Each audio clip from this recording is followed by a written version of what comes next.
अतिथि विद्वान सहित महाविद्यालय और विश्वविद्यालयों में अध्ययन अध्यापन को लेकर उच्च शिक्षा मंत्री द्वारा कुछ निर्णय लिए गए हैं, जिसमें एक अहम निर्णय पीएससी की भर्ती का भी है।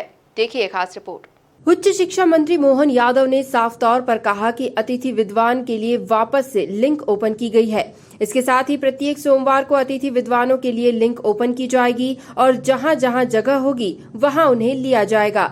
साथ ही पीएससी से भी भर्ती की जाएगी। अतिथि विद्वान सहित महाविद्यालय और विश्वविद्यालय में अध्ययन अध्यापन के लिए हमने कुछ निर्णय लिए। उसमें एक बड़ा निर्णय है पीएससी की भर्ती का। लगभग हम अपने विभाग की कुल हमारे लगभग 10,000 प्राध्यापकों की वर्तमान में पदों की रचना है। इसमें 6,000 से ज़्यादा अतिथि विद्वान प्राध्यापक हमारे यहाँ है। अभी 500 के आसपास 5% के आधार पर हम अपने परमानेंट भी लगा रहे हैं। लगभग 4,000 के आसपास हमारे अतिथि विद्वान हैं। दोनों तरफ हमने काम किया है। जो अतिथि विद्वान के लिए वापस हमने लिंक ओपन की है, जिसके माध्यम से 2,500 अतिथि विद्वान जो सेल्फ फाइनेंस के वो ऑलरेडी काम कर रहे हैं। बीच में 10 सितंबर के आसपास हमने 800 अतिथि विद्वान लगाए थे। शेष बचे लोगों के लिए भी क्रमशः हम लिंक ओपन करते हैं, उनको मौका दे रहे हैं। अभी लिंक ओपन करके चॉइस फिलिंग दे रहे हैं। इसके बाद भी प्रत्येक सोमवार के दिन अतिथि विद्वानों के लिए वो लिंक ओपन रहेगी और जहाँ जहाँ जगह मिलती जाएगी, जिस जगह पे अतिथि विद्वान जाना चाहेंगे वो वहाँ उनको हम ले लेंगे। साथ ही साथ पीएससी से भी भर्ती करके जो नए सभी शैक्षणिक योग्यता रखते हैं प्राध्यापकों की दृष्टि से, असिस्टेंट प्रोफेसर की हम भर्ती के लिए निर्णय कर चुके हैं। 5% पद पीएससी के माध्यम से हम अभी भरने वाले हैं।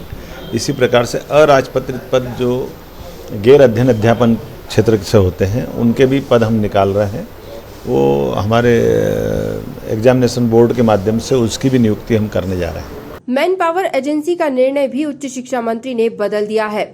अध्ययन अध्यापन के इस दौर में किसी भी प्रकार का कष्ट नहीं होने की बात भी उन्होंने कही।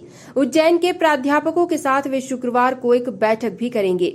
अभी तात्कालिक रूप से जो कमी दिखाई दे रही है, तो मैन पावर एजेंसी के माध्यम से अभी तक भर जाते थे, लेकिन ये मैन पावर एजेंसी का निर्णय हमने बदलते हुए स्थानीय स्तर पे कलेक्टरों को माध्यम से हमने इसमें गुंजाइश देंगे कि जहाँ रिक्वायरमेंट है वो अपने लोग लगा लें, लेकिन अध्ययन अध्यापन के इस दौर में कहीं कोई कष्ट नहीं आना चाहिए, कोई परेशानी नहीं होना चाहिए।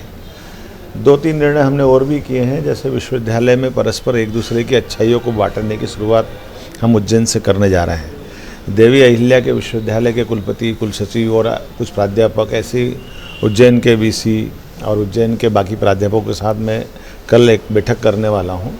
तो हमारा मानना है कि पूरा प्रदेश एक है, ऐसे में प्रदेश के अंदर के सभी विश्वविद्यालयों में कुछ अच्छे कोर्स, अच्छी व्यवस्थाएं कुछ चलती है, तो इनको आपस में बांटना चाहिए, एक दूसरे से शेयर करना चाहिए और हमारे अंदर की कोई कमी आए तो उसको भी खुल करके बात करेंगे। तो एक तरह से हमने नए कोर्स खोलने के लिए नई व्यवस्थाओं की दृष्टि से आपस में तालमेल कराना चाहते हैं। महामहिम की भी यही मानसिकता और मनसा थी। हमने उस अनुरूप माननीय मुख्यमंत्री की भावना भी उच्च शिक्षा के अंदर जो जो प्रयोग कर सकते हैं वो करें, उस पर आगे बढ़ें। उम्मीद कर रहा हूँ कि इसके साथ साथ जो हमारा भी नया शैक्षणिक सत्र चलने वाला है, इसमें सिलेबस को लेकर के, परीक्षा को लेकर के कुछ नई कमेटी बनाने के लिए हम निर्णय करने जा रहे हैं, ताकि अब कोरोना के कारण से जो पिछली बार हमने ओपन बुक परीक्षा कराई थी यूजी और पीजी फाइनल की, हो सकता है कोरोना का कष्ट हो तो आगे समय में हम कौन सा परीक्षा का तरीका हो सकता है, उस पर भी हम विचार कर रहे हैं। इसी प्रकार से सिलेबस को लेकर के भी हम विचार कर रहे हैं कि ये कोरोना के कारण से चूँकि अभी तक एडमिशन जारी है और मार्च में हमको एग्ज़ाम कराना है, तो हो सकता है सिलेबस को थोड़ा सा सिलेबस तो वही रखें, लेकिन कोर्स में कुछ कम ज़्यादा करके हम अपनी एक तरह से ये निर्णय करने जा रहे हैं कि हमारे बच्चों को भी दिक्कत नहीं आए और परीक्षा समय पर हो जाए।